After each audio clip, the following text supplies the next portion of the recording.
दो सरकारी बैंकों के विलय की बड़ी खबर सामने आई है। जी हां, अब यूनियन बैंक ऑफ इंडिया और बैंक ऑफ इंडिया के मर्जर की तैयारी जोरों पर है। अगर ये मर्जर होता है तो देश को मिलने वाला है एसबीआई के बाद दूसरा सबसे बड़ा सरकारी बैंक। लेकिन सबसे बड़ा सवाल ये है कि 25 करोड़ खाता धारकों का क्या होगा। क्या उनके अकाउंट, आईएफएससी कोड, चेकबुक और पासबुक बदल जाएंगे? आइए जानते हैं पूरी रिपोर्ट विस्तार से। केंद्र सरकार बैंकिंग रिफॉर्म्स को लेकर फिर से बड़ा कदम उठाने जा रही है। सरकार की योजना है कि देश में अब सिर्फ 4 बड़े सरकारी बैंक ही बचे रहें।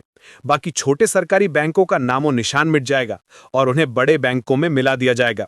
सूत्रों के अनुसार वित्त मंत्रालय में यूनियन बैंक ऑफ इंडिया और बैंक ऑफ इंडिया के मर्जर पर विचार चल रहा है। अगर यह मर्जर होता है तो यह बैंकिंग सेक्टर में अब तक का सबसे बड़ा कदम साबित हो सकता है।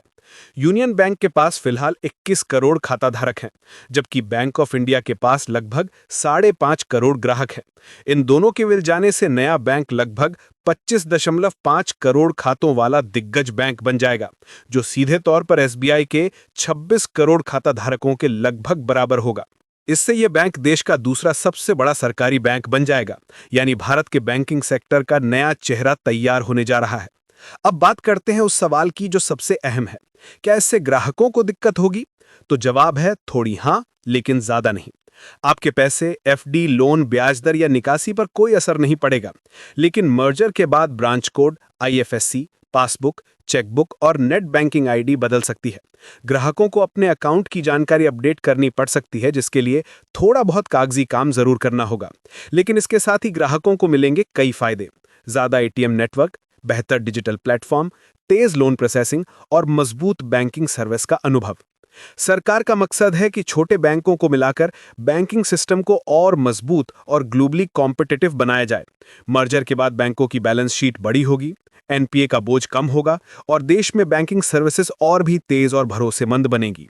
जानकारों का कहना है कि यह मर्जर तो बस शुरुआत है।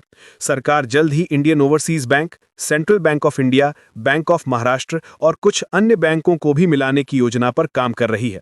इससे आने वाले वर्षों में भारत का बैंकिंग ढांचा बिल्कुल नया रूप ले सकता है। तो दोस्तों, अब वक्त आ गया है कि बैंकिंग सेक्टर में बड़ा बदलाव देखने को मिलेगा। यूनियन बैंक और बैंक ऑफ इंडिया के मर्जर के बाद आपको मिलेगा एक और बड़ा, मजबूत और टेक्नोलॉजी फ्रेंडली बैंक।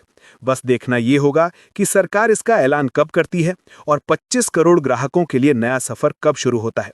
अगर आप चाहते हैं कि हम अगली वीडियो में बताएं कौन से बैंक अगली मर्जर लिस्ट में हैं, तो नीचे कमेंट में जरूर लिखें बैंक मर्जर अपडेट चाहिए। और हां, वीडियो को लाइक करें, शेयर करें और फाइनेंस की हर बड़ी खबर सबसे पहले पाने के लिए चैनल को सब्सक्राइब करना ना भूलें।